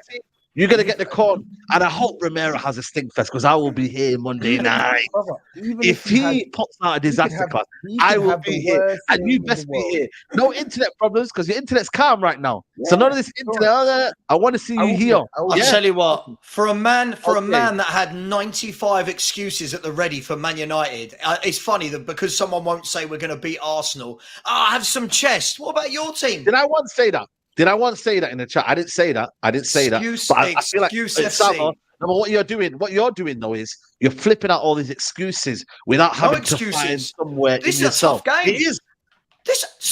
Me acknowledging that Arsenal are one of the best teams in Europe and we're playing them away is how? Savva, I think it's a don't big bite. game. Savva, This is a don't bite. tough Yeah, game. because when it came to Arsenal, when it came to SAEED predicting his result against us, who he called. Bear in mind, this is a Tottenham where he said Romero's a bum. You've lost Harry Kane. Oh, you're finished. You're this. You're that. He didn't predict Man United to win that game with their star-studded team. Right? When he went to the Emirates, he did not predict Man United to win that game. When he went to Bayern, he did form. not We're not in the best Man of form. United to You win guys have any of different these form. games. So Our the form great wasn't Man great. United- Our the form great Man compared to your United form. Are you managed- comparing form now? Are you the great comparing Man form now, United- Toby? Here he goes into Use context when you're talking. I am Use using context when context. you're talking. It's about form. I am using It's context. about form. The great Man United, managed by the errors must end. Eric Ten Hag, Heisenberg, right? Heisenberg, right? You have literally backed the opposition or a draw in every single tough fixture you've had this season. So you have no right to talk to me or Savva about chess. Why do I have right? This again, we're basing this on Tottenham Arsenal, and yet you lot are coming on here saying the same thing. You're being hypocritical, basically. You're coming on here with better form than Man United. Hold on a minute. You're coming on here with better form than Man United, but yet you say, you know what, Arsenal's still a good team, and all these excuses. So then later on, it's like, you know what? Well, sorry, it's only how's it Tottenham, an innit? It's excuse? only Tottenham. Hang on, how's it an excuse to acknowledge a team is good? Like, I No, don't it's get it, not right? about that. I'll tell It's you, not about that. I didn't say that. I didn't say that. So, no, hang on. So essentially, what we're saying now as football fans is if I do not come out and say I think we will beat Arsenal, yeah, I've got no chest. I didn't say that. Hang on. But Again, then the moment, hang saying. on. But then the moment I turn around and say Spurs are going to beat Arsenal, the moment we don't be like, you predicted them to win. Well, hang on, you wouldn't let me predict a draw. I'll bite your hand off for a point at the Emirates. I will bite your hand off if we get 3 points. Buzzing. But I don't care what anyone says, if you're offered a point at the Emirates, unless you're Man City, any team in this league is saying, I'll take that. Tell me otherwise. Tell me a team otherwise that is not taking a point away at the Emirates. Liverpool. Man, I wouldn't take a point, but I get your point right now. Yeah, most listen, teams. I'm not saying I don't want to win. 95%. Right. Listen, this is a big test for us. Let's see where we're at. If we beat Arsenal, cool. Brilliant. I think what we come down to, right? I think Arsenal saying, yeah, they're all right. They're playing well. It might be tight. It might be a good game. They might survive until 60 minutes, but know your role, basically. I want to hear the predictions.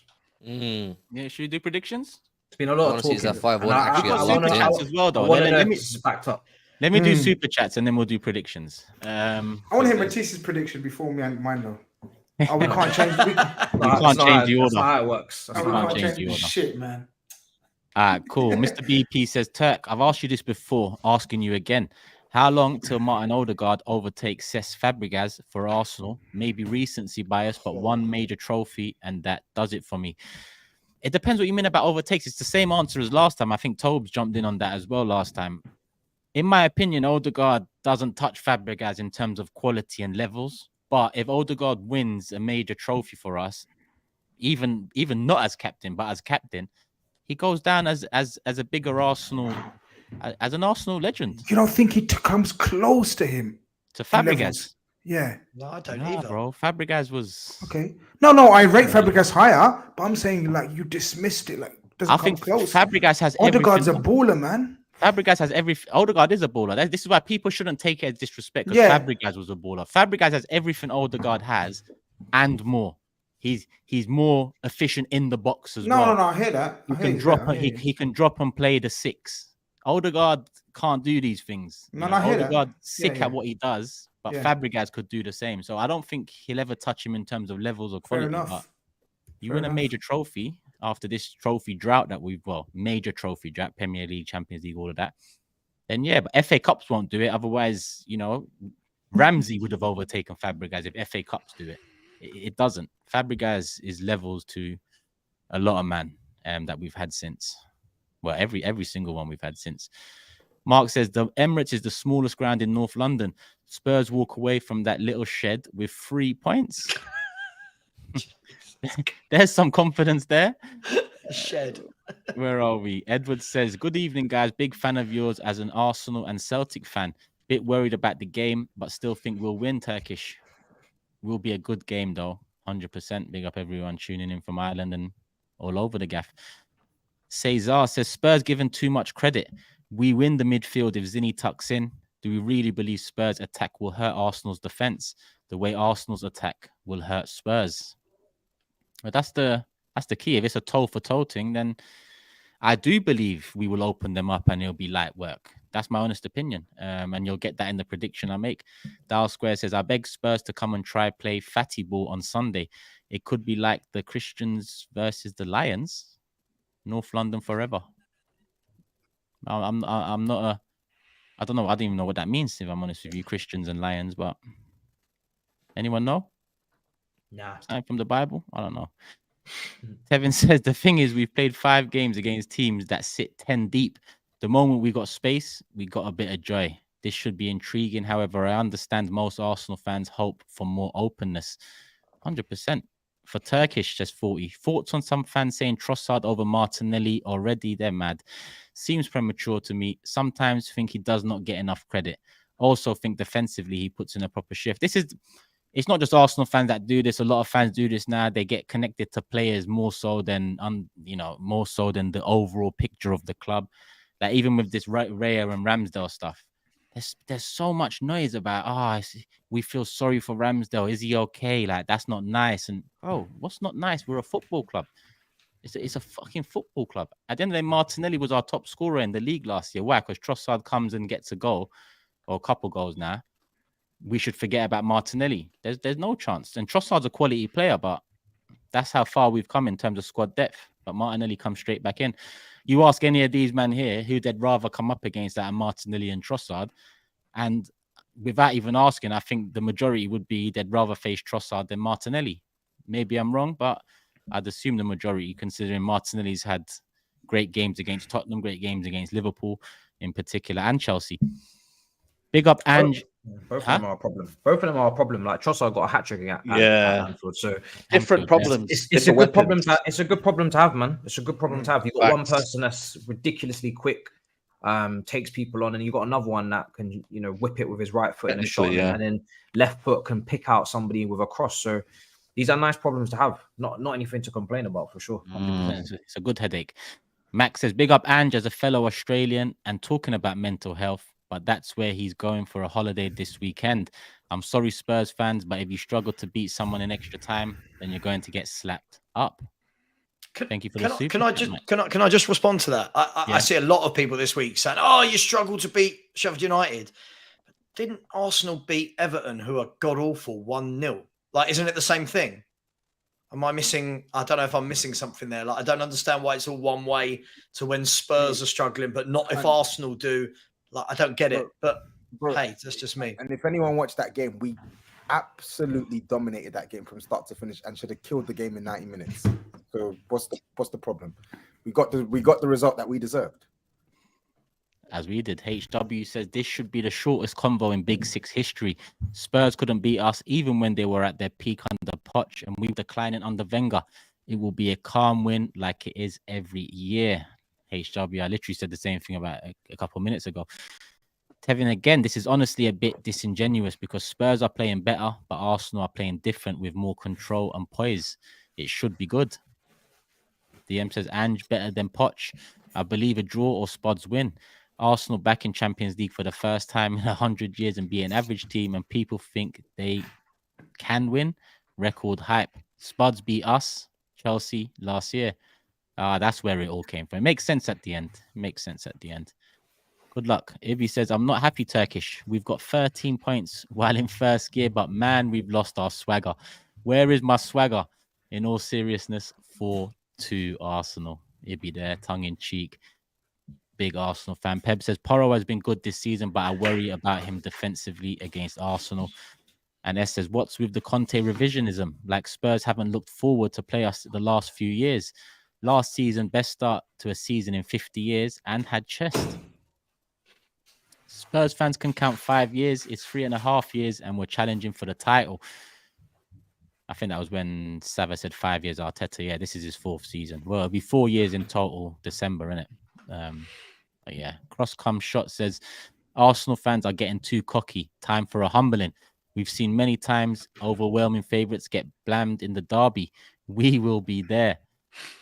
HW says, Savva justifying a loss 72 hours before a ball is kicked, talking about processes and that. Get out of here, man. I'll tell you what. I'll tell you what makes me laugh is I've got every Arsenal fan in the chat telling me Spurs are absolutely shocking and we're going to get battered. I predict a 2-2 draw and they're telling me I should predict a Spurs win. Which one is it? Are Spurs going to beat you or not? Like, which one is it? Are you battering us or should we be winning? Can't have it both ways. A few more here. Raji says, Spurs fans went from Postecoglou to singing and dancing after 5 games. We saw it all before with Conte. Has this confidence come prematurely again? I think it's a different, even from my perspective. When Conte came in, that confidence was more that they'd kick on and get a trophy. Whereas with the Ange one, I think the confidence comes from actually seeing good football again and a bit of freedom on the pitch, more so than them expecting to win something. So both times there's been confidence there, but the levels of confidence, I think, have dropped from what they thought, or stop me if I'm wrong, they thought when Conte came in. But look at what Conte did at the end, and you can understand why they're happier seeing what Ange has been doing in the first 5 games. Farah says, at least Kane will not get his customary pen. Romero might get too eager on the day and give away the pen instead. Love from Vancouver. Great panel. Farah, love for the super chat. Brooke says, Turkish, will you put on a nope? Thank you for the super chat. And 40 says, agree with Turkish. We will slap Spurs up. 3 or 4 goals easy. There's levels to this. I'm so confident. Spurs got no chest because they have none. That is the last one I've got here. So we can move into predictions. Matisse has been waiting. I've said 5-1. I'm sticking with 5-1. Yeah, I'm going to stick with 5-1. It's time. It's time.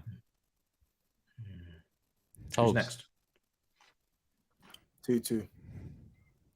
Oh. Savva's gone 2-2 as well. Am I right? Yeah, 2-2, 2-2. Yep. Who's third? GRIZZ. Yeah, the Spurs fans have changed my mind. They didn't show me enough, man. I'm going 3-1 Arsenal. Can you tell the people what you said before the show went live? No need to now. No need to know. You don't say it, man, GRIZZ, man. Come on. Say They it. didn't. Yeah, nah, they didn't show me, man. I was ready to back Spurs for at least a draw.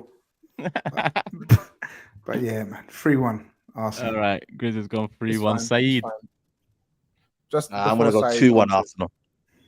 Before say, Tobs? Saeed answers, I said before Saeed answers, GRIZZ is going to see what backing the team really means next week. Yeah.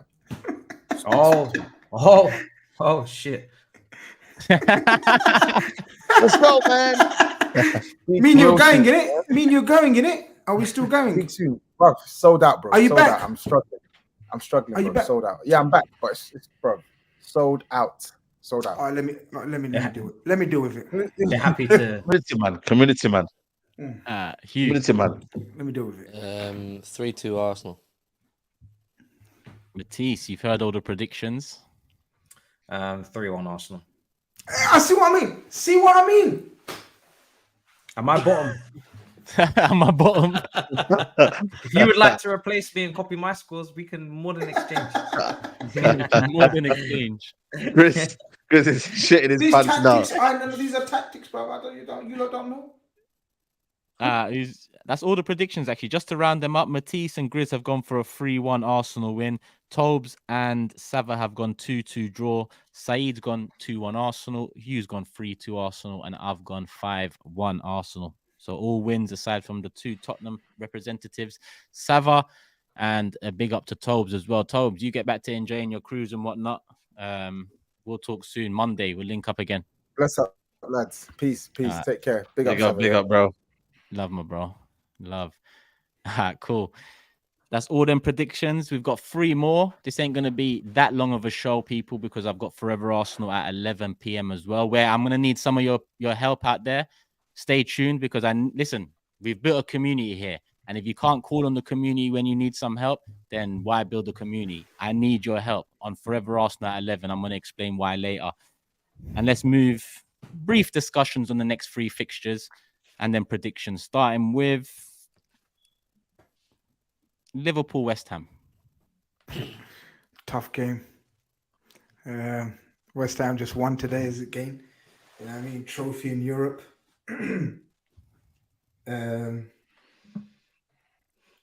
Yeah, we just need to keep it moving, man. Bit of a stupid first half again against the Austrian team Lask today, or Lisk, how do you say their name? But we turned it around. That's 3 games in a row now. We've given leads up. Can't sustain that. But saying that, that's now unbeaten in 16 games in all comps, man. That's quite a run. And if we end up with another win at West Ham, that'll be a very decent start to the season, man. We're still not firing on all cylinders, to be in the position we're in is good. But it's all about having energized not only legs but minds as well. So we look fresh. We look good. Darwin Núñez looked good today. I must admit, I'm not sure if he's going to start against West Ham, though. All those FPL kings asking me. I can't tell you if he's going to start on the weekend. The fact that he didn't bring on Jota suggests Jota will start. That would be my guess. But yeah, West Ham, and they're a funny team, innit? I really thought they're going to struggle this season. I genuinely thought after they sold Rice. Who else did they sell, guys? They sold someone else. Rice and I can't remember now. I can't remember. But Paqueta was linked away, wasn't he? And then we thought Scamacca they sold as well. Scamacca, yeah, but yeah, not that much effect. But you know, Rice is that influential. I thought they're going to struggle, so they've done very well to be where they are and the start they've had. Obviously, James Ward-Prowse set pieces. They're like penalties, man. Right now, it's mad how good he is on set pieces. Mad how good he is. But yeah, I'm still confident. No, I'm still confident. Yeah, man, bring on West Ham. Bring on West Ham. Anfield, GRIZZ, yeah. It's at Anfield. Yeah, it's at Anfield. So Antonio versus the centre backs. Yeah, brother's been talking in it. Like, what's his story, by the way? What's he been saying? Is he chatting the nonsense? What's he saying, Tony? You know how it is, man. All these footballers, they've got podcasts now, innit? They've got their own little platforms while they're playing. Yeah, and so when you got your own podcast, come on, man, we know how it works, innit? You need to say stuff, innit? So he's been saying stuff. So fair enough, man. You know what I mean? I don't really take too much notice of these kind of things, man. He said a lot of stuff. You know what I mean? Good luck to him, innit? If he does well, he's not hiding to nothing, really. He's not expected to go. What was the quote? He's just saying, I think we're going to finish above Liverpool. Like, I've not been, one of them ones, like, they're not all that, or something along those lines. I told you who we are. I'm past that, man. I only like YouTube beef. I don't like real life football beef. You know what I mean? so yeah, man. But he said thing. I don't know. Someone in the chat told me exactly what he said, but something along the lines of, I think we're going to finish above Liverpool. They ain't all that kind of thing. You know what I mean? One of those ones that people say, yeah, pin it up to the dressing room. That's your team talk right there. So, yeah. You should send for him if you beat them on the weekend. Yeah, I might. I quite like Antonio. That's the thing, though. He didn't need to do that, man. But you know what I mean? I'm just thinking they'll be sitting in deep. They'll be sitting in deep and just trying to hit you on the break, like probably what they did against Brighton. They're probably going to try and do it against you guys. Against Villa, we're more. Set piece is my biggest fear for them. He got another 2 assists today. I was just saying that. He's on fire. He's deadly. But the thing is, teams that sit back against this team now, we're more equipped now, you see. We're more equipped. We've got midfielders that can shoot now. whereas we haven't had midfielders that can shoot before. So if teams sit back, Szoboszlai and McAllister can strike a ball, and hopefully if Trent's back, I don't think he's going to be back. But Diaz is playing really well, guys, and I don't need to speak on Mohamed Salah. I don't know if you lot saw his 15-minute cameo today. He came on like year 11 against year 7s. I don't watch Europa League. No, you didn't watch it last year as well either, did you? I came on. I don't watch He came on, and he was like, he was so nasty to the. He thought like, disrespected them like mad. So he's playing really well, assist king. And it's a matter of which kind of strike force we pick. I don't know who we're gonna pick. That's the thing. The rest of the team picks itself, the front lads, and it's healthy competition. We got like Mohamed Salah and then 2 out the other 4, and any of those 2 can work. Do you get it? So we're in a good place right now.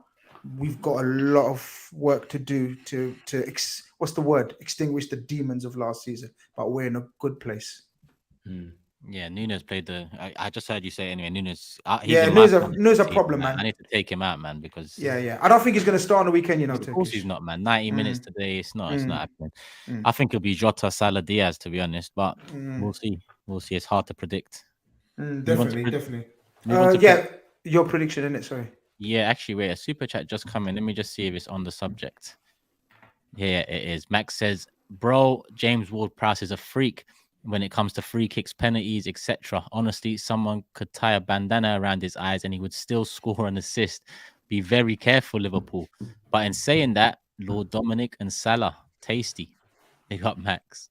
Ward-Prowse, I think, and Ward-Prowse actually deserves the credit he's getting now, because I don't think he's had enough credit over the years. People just tended to see him as someone that can, take set pieces. But he is a good player as well. The set pieces are just the specialty that he has. Predictions then. That's the only one on the subject of Liverpool. Me again. I feel like I rinsed my 3-1s last weekend, but we go again. 3-1. Oh shit, Tobs. He's gone 3-1. Look at him. Cool. GRIZZ. 2-1. 2-1. SAEED. I'm gonna go 2-0 Liverpool. 2-0 Hugh. 2-0 as well. 2-0 Matisse. Yeah, I had 2-1 Liverpool. 2-1 Savva. 4-1 Liverpool. 4-1. I think Liverpool are warming up. I think they're warming up nicely. Yeah. 4-1 Liverpool. Warm it up. Come on. Warming up. What are you getting excited for? When you I'm excited for you, man. I'm excited for you, bro. I see you like, okay. No, I'm busy looking at Matisse. Like, is he trying to fuck with me or something? Like, I actually genuinely had that score. I just don't want to change them now. I've got my scores set in. I got you earlier today. I have my scores locked in from earlier. I know what I'm doing. I got you. Just to round up the scores, Tobs and me have gone 3-1. So we've both gone 3-1. Matisse and GRIZZ have gone 2-1. Savva's gone 4-1. Hugh and SAEED have gone 2-0. All Liverpool wins. I will publish them on the Instagram and Twitter, people. So make sure you're following us on the socials. And make sure you subscribe to Savva as well. Football Heritage TV, that's his channel. He got a lot of love the last time he was on the Big Six. Make sure you show him that same love now. Level-headed Tottenham fan. He's on Box to Box 2, which will be out tomorrow on AFTV. But he does a hell of a lot of content on his channel, and it's not all Tottenham related. So go over there, hit the subscribe button, show him some love as well, because it's his second appearance, and surely it won't be the last on the Big Six. Next up, Chelsea Villa. Matisse. Yeah. Not gonna lie, it's looking difficult. I say they're not training. Don't know if he's gonna play. Can I take Toby's place? Looks like Leslie and Enzo might be the pairing again with Gallagher, which is fine. Leslie Okachuku. He did well. He did well against Bournemouth. He did well against Bournemouth. Yeah, he did. I like I was him. impressed, man. He's a good kid. How can you just say that so casually, though? I think Leslie's gonna take his place. I'm with you, man. Leslie, who the fuck is Leslie, man? Do you know what? Yeah, I just want to fuck with you, lot, innit? I just want to fuck with you, lot. Leslie, man. Sounds like another one of these Brazilian youngsters you buy that's just got one name. Do you know what I mean? Like, Leslie. This one's French, so you know what I'm saying. Je m'appelle. What's Grizz doing? What are you doing, Grizz? Grizz is out there grinning and glistening. I'm taking Toby's place. Shining. You know what I'm saying? It's fine. It's not a problem. Listen. It's another must-win game. Every single week I say the same thing. It's another must-win game. So we go again. But Aston Villa are a very good team. Diaby's free flowing. We've got to watch him. They've got more firepower right now than us, but I need my team. The only thing I hope is that Aston Villa, again, they're probably going to have a go. They have no reason not to come to this Stamford Bridge and not be confident. So they're probably going to push men forward, and hopefully we can exploit that on the break. But if the decision making doesn't improve from what I saw against Bournemouth, then it doesn't matter how many chances we have, or better luck. We need to actually be definitive in the decision making and take our shots when we need to. So I need this team to take responsibility, all of them, not one person, not whoever everybody wants to scapegoat that day. Actually, everyone. The whole collective forward line, whether it's Palmer, whether it's Mudryk, whether it's Jackson, whether it's Sterling, whether it's Gallagher, every single one of those players in that attack, if you're breaking forward and you have decisions to make, you need to make the correct ones. You should be doing it in training. We've had a whole week to prepare. Aston Villa have just, I think they just lost today in Poland in the Conference League. So we've had a whole week to prepare. They are coming off an away trip. There's as much as I respect their team, there's no excuses. We need to be trying to win the game. So listen, what I expect and what actually happens is two completely different things. So I just keep it like that. I keep it nice and simple. You know what's mad though, Matisse? You know, Matisse, you know, Chelsea are very lucky, man. They're playing in between the London derby, in between West Ham, Liverpool. We're not lucky. We're not lucky. No. I don't know, you know. I think I want us to be on TV. I want us to be on TV. Are you sure? Yeah. Last time we was on TV man. Against Luton, we won. So I want us on TV, man. put us on TV, man. I'm just saying, man, you'll be thinking about Chelsea versus us, which I think should be a main event. I don't know why they've done this. Got the London derby, got West Ham game, and the Chelsea game all at the same time. It's just mad, but bro, if they don't win that game, boy, man, it's sticky. Do you not think, guys? Sticky. But what do you even say that hasn't already been said if they don't win this game? If they don't win this game, then we move on to the next. We just keep going to the next game. No, honestly, I know SAEED is trying to say it's going to get sticky, but it will get stickier for you guys on your side faster than it will get sticky for us. Like, for me personally, we have to. $1 billion spent, though. Listen, we can throw figures, but at the end of the day, the reality is it's a whole new team. It's a new manager. We have to stick through. We have to stick through the season and gradually expect that we'll get better. Hold on a second before you ask Papa Grizz what he's saying. Listen, we need to gradually improve.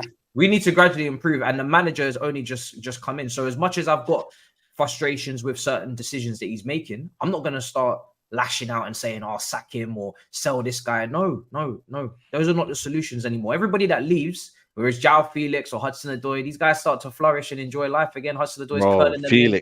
You got Felix out enjoying life. Listen, it's time we start understanding that our environment of constant upheaval, which has not all been our fault because the ownership situation happened and that we didn't have any control over that, but a lot of the other bits and moments of instability is of our own making. So it's time to put up and shut up almost and just listen and go through this period. But hopefully it gets better before it gets worse. But I don't expect to see no official communications after this game. You, on the other hand, if you lose, maybe you will have some statements. Who, me? Bro. No, not SAEED. Oh. Bro, listen, I might fly out again. You can't keep doing this. Again. Bro, you see, they're trying to, the environmentalists, they're not going to be very impressed if you keep catching these flights every single week.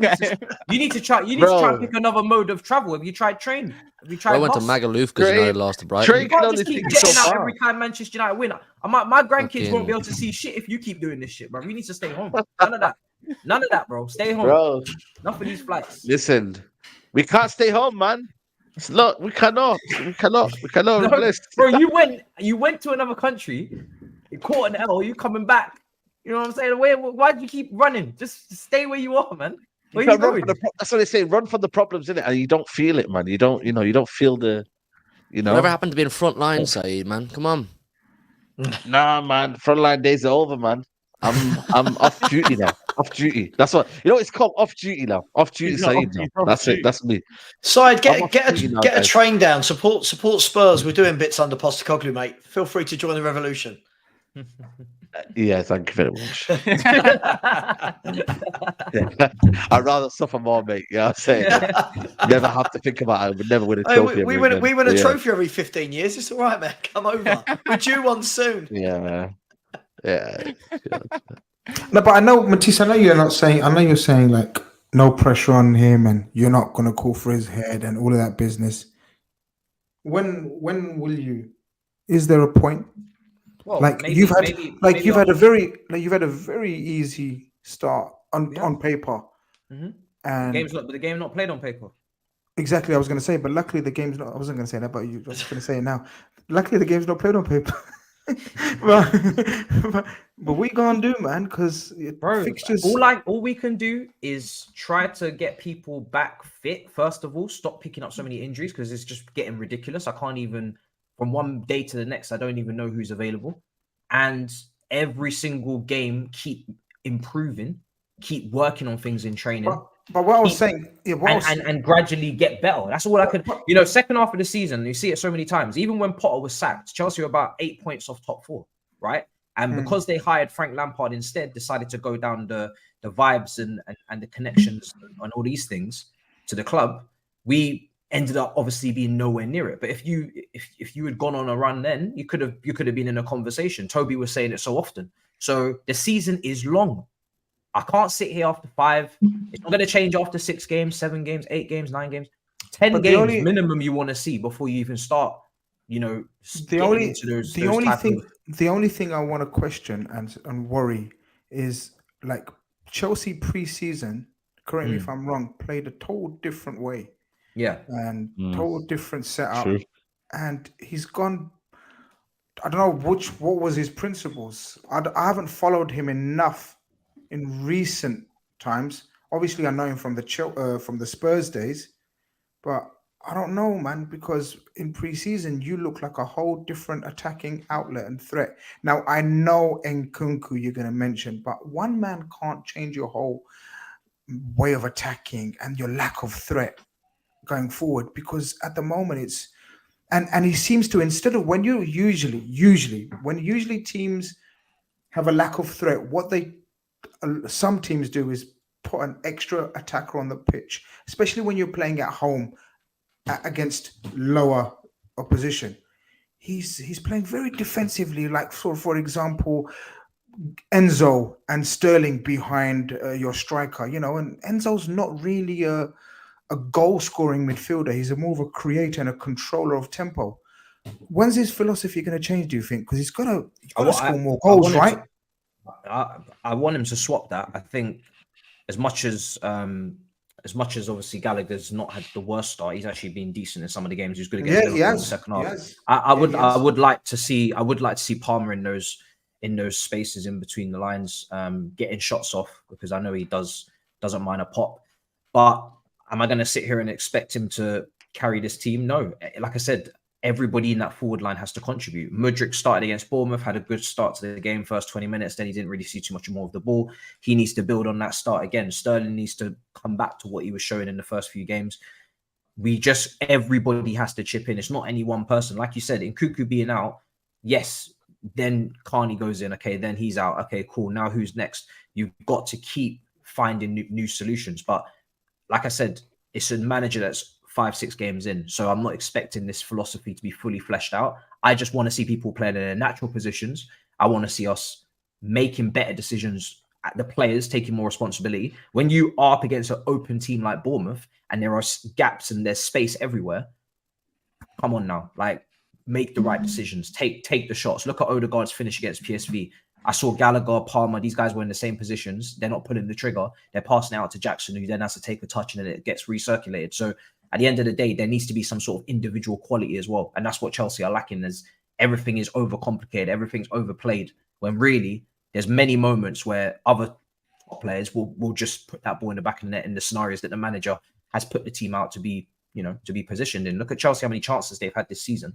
They're not taking any of them. So yeah, man, listen, but we've had this problem for years. So, and unfortunately they went in the direction where they decided to get a lot of kind of small sample sized attackers who have got potential, but haven't got a lot of evidence in terms of minutes played and games played. So, but there's no point crying about it. It's done. There's no going back now. So the only thing we can do is keep calm heads. Stay in the mud. Yeah, not even stay in the mud. I mean, I'm still looking forward to the game. Funnily enough, I'm still looking forward to the game. I know You're not looking forward to, you're not looking forward to the game. I am. brothers, man. Again. More you can believe. I know right now people want Chelsea fans. People want Chelsea fans to be toxic, and they want them to throw the toys out the pram, because that's what we are known for doing. But I know if it was a senior team, don't get me wrong, it would be what the hell is going on here? Because Man United, for instance, your average age is higher. You got players in their prime. Like, you must deliver right now. I know this is a young team. I know most of these players, some of them are overpaid for. Mudryk is a 35 million player. I think Palmer's a 35 million player. I know a lot of these guys are overpriced. So, but that's not their fault. I know that these guys have got developing to do. That's not their fault. So there's nothing really I can do in terms of shouting and getting angry. That's not going to help. All I can do is criticize when I have to, and have some belief, because, brother, that's all we have left. I like that. I like that. Very, very good response. I wish a lot of fans were like you. Well, let's look at the super chats, because there's a couple here that might be onto Matisse soon enough. DM says, Matisse, the only reason why you're not screaming is because you're in love with Poch. You're the only one who wanted him. You need to speak about the Todd decision. Don't hide. And the next one, on a similar subject, Matisse, you were the loudest for Poch as manager. Best believe your fans will come for you if it doesn't work out. # we will be there. Brother, is this the Simpsons? Are you gonna have pitchforks outside my house? Matisse is gonna get rushed outside the bridge. Bro, what do you think is gonna happen to me? Do you think I'm gonna get rushed at the bus stop? What's gonna happen, brother? I hate these guys. There has never been a manager 6 games in that I have started going mad. It just doesn't happen, regardless of whether I wanted the manager or not. Yeah, I have patience. I have some sort of, you know, context to apply and to critique and to also hold some accountability to the players and also to the board. If Poch is to do poorly and is to be sacked or whatever, I'm sorry, that's more of a damning indictment on the board. It's not on anybody else, more the board, because now you've had more managers in 2 years than Roman would probably have in 4 years. You spent more money in 1 year than Roman would spend in 3 or 4 years. Again, so it's a damning indictment on this board. The next person that will be in trouble, it won't be Poch. I can tell you that for free. So if things are going really left, you don't need to really worry about the manager as much as the board, because they're the one that put him in place. And they're the ones that, when he looked and said, okay, I could do with some experience, they gave him 21-year-old Palmer instead of going for an experienced player in that position. So if their rule is they're going to keep going with these young players, you have to have patience for the development and for the integration and for that kind of plan. Because if you don't have patience, but then you want loads of young players with small sample sizes, you're not even signing a young player like Declan Rice, who's played 200 plus games. You're signing young players that have played how many Premier League games? 20, 30. So if you don't have patience with that, then you're just confused. You're very confused. Matisse, really quickly, can I just say this is exactly what happened when he took over at Spurs.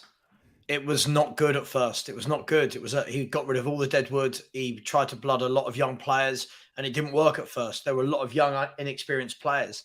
The differences between Spurs and Arsenal is because the young players he was blooding in at Spurs were all 5 million, 11 million, 15 million, compared to the amount you've had to pay on players. That's what's clouding people's judgment. But you can't have managers in trouble after 5 games. It's just absolutely crazy. Otherwise, you'll be doing this. What are you going to do? Sack him in 15 games, then sack the next manager after another 15 games? You've got at some point, you've got to settle down, right? At some point, you've got to 100%. Just relax a bit. So. Not you. I mean, like club. I hope they don't. I hope they don't. I hope they carry on like dickheads. I've got 4 more super chats here on Chelsea and whatnot. Kiefer says, Matisse, in all honesty, are you starting to give up on Mudryk? Wingers shouldn't need 20 plus games to show their talent. Look at Doku and Diaz a couple games in. No, I think when you look at Doku, he's gone into a stable team, a team that know exactly what they're doing back to front, a team full of world-class players, world-class manager, and he's gone into a system that is stable, and all he has to do is play his game and enjoy himself.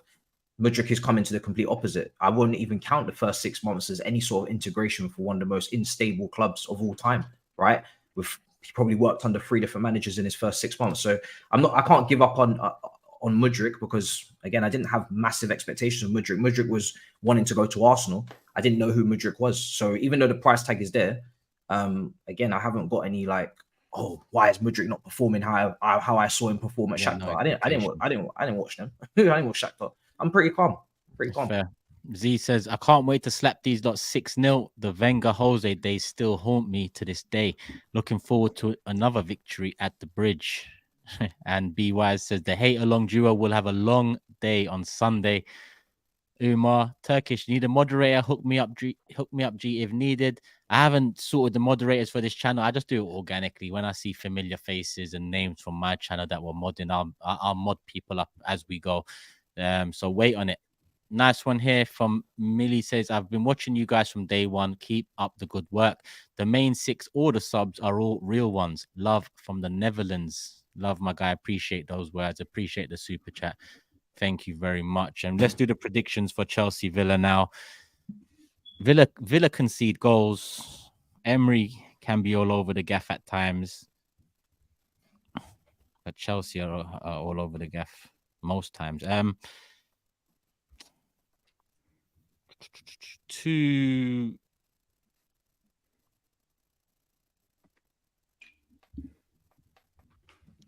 Chelsea. I should have Tobs' prediction any minute. I'm waiting on it. 2-1 Chelsea. Tobs again. GRIZZ. 2-2. 2-2. SAEED. Yeah, I was going to go 2-2 as well. HUGH. 2-1 Villa. Ooh. 2-1 Villa.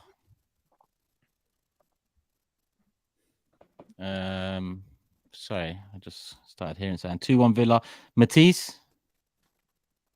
I'm gonna go 1-0 Chelsea. 1-0 Chelsea. Sav. I was going to go 2-1 Chelsea.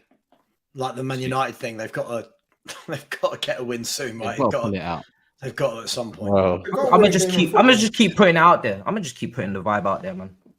They got to win a game of football. Bro, we just got to win, man. By any means necessary. Just get the heat away from us, man. One game left. I'm tight. There's one game left, and there's not really much to say on it. It's City at home to Forest. I'm sure we all know what's going to happen in this one. Not much to say, right? Should be a comfy win. Yeah, should be a comfy win. Last time they came to us, I think we beat them 6-0. We did draw with them though the week after we played you in February, so that was something. But yeah. We're on a bit of a roll right now. We're 5-5.